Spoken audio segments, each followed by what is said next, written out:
చూడండి, రాజులు రాసిన మొదటి గ్రంథము 19వ అధ్యాయము 19వ వచనాన్ని, దేవుని యొక్క వాక్యాన్ని మనము ధ్యానం చేసి ఉన్నాం.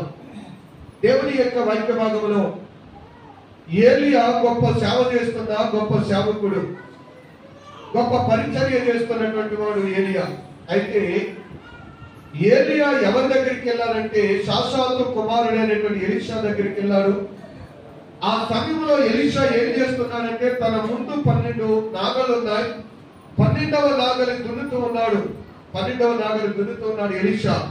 అప్పుడు ఏలియా వెళ్ళి తన దుప్పటి తీసి ఎలీషా మీద వేయగానే ఎలీషా వెంటనే ఆ నాగలి అక్కడ విడిచిపెట్టి వెంటనే ఏలియా దగ్గరికి వచ్చి అంటున్నాడు, అయ్యా దైవజనుడా, నీ సెలవంటే నేను ఇప్పుడే వెళ్ళి నా తల్లిదండ్రుల ముందు పెట్టుకున్న తల్లిదండ్రులు చెప్పి ఈ నాగలి వ్యవసాయం ఈ పనంతా విడిచిపెట్టి నేనొచ్చి నిన్ను వెంబడిస్తానన్నా. ఏలియా అన్నాడు, ఏలి రామన్నాడు.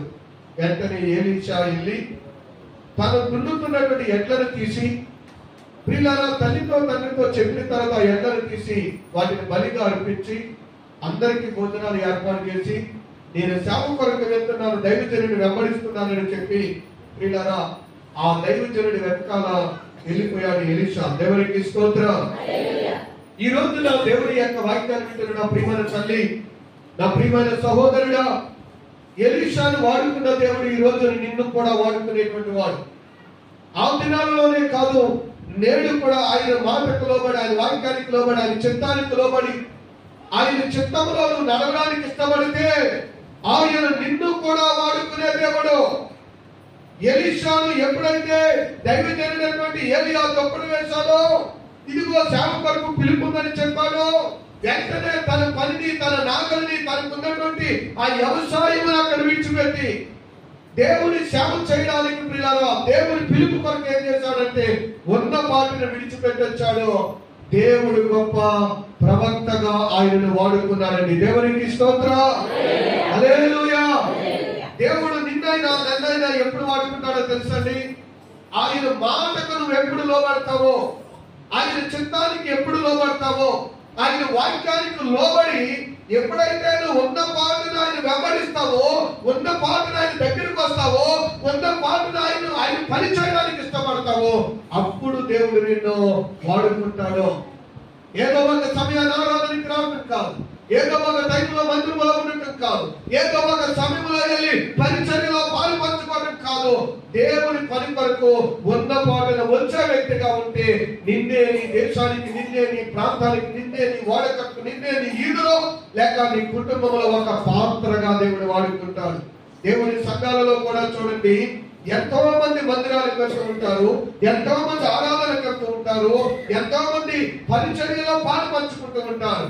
కానీ అందులో కొందరిని మాత్రమే దేవుడు హెచ్చిస్తూ ఉంటాడు, కొందరు మాత్రమే దీవించబడతారు, కొందరు మాత్రమే సాక్షులుగా ఉంటారు, కొందరు కుటుంబాలను మాత్రమే దేవుడు ఉన్నతమైన స్థానంలో ఉంచబెడతాడు.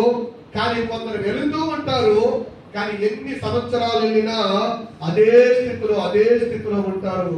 కానీ కొందరు కొత్తగానే వెళ్ళొచ్చు, కొత్తగానే ప్రభు దగ్గర రావచ్చు, కానీ వారి జీవితాలలో దేవుడు అన్ని వెంటనే కార్యాలు చేస్తారు. కారణం ఏమిటి అంటే, ప్రియులారా, బైబిల్ చెప్తున్న మాట ఏంటో తెలుసా? వారు ఉన్న పాటను వచ్చి విడిచిపెట్టి వచ్చే మనసు ఉంది కనుక వారిని దేవుడు ఏం చేస్తూ ఉన్నాడు. నువ్వు ఎప్పటి నుంచో వస్తున్నాను, ఎప్పటి నుంచో చేస్తున్నాను, ఎప్పటి నుంచో పనిలో ఉన్నారు, ఎప్పటి నుంచో దేవుడు తెలుసు అంటున్నావు. కానీ ఏ రోజైనా దేవుడి పని అంటే నీ పని విడిచిపెట్టి రాగలిగావా? ఏనాడైనా ఆరాధనకి మొదట దీవులను పొందుకోగలిగావా? ఏనాడైనా దేవుడి పరిచయంలో నేను ముందుండాలని ఆలోచన నీకుందంటే, వీళ్ళంటే కొత్తగా వస్తున్నారంటే వాళ్ళు ఆగటం లేదు. మేము ఎప్పటి నుంచో వెళ్తున్నాం లేదు, వాళ్ళు తెలిసిన అర్థానికి ఆత్మ సంబంధమైన గర్వం ఉందేమో, నీలో ఆత్మ సంబంధమైన ఆలోచన ఉందేమో.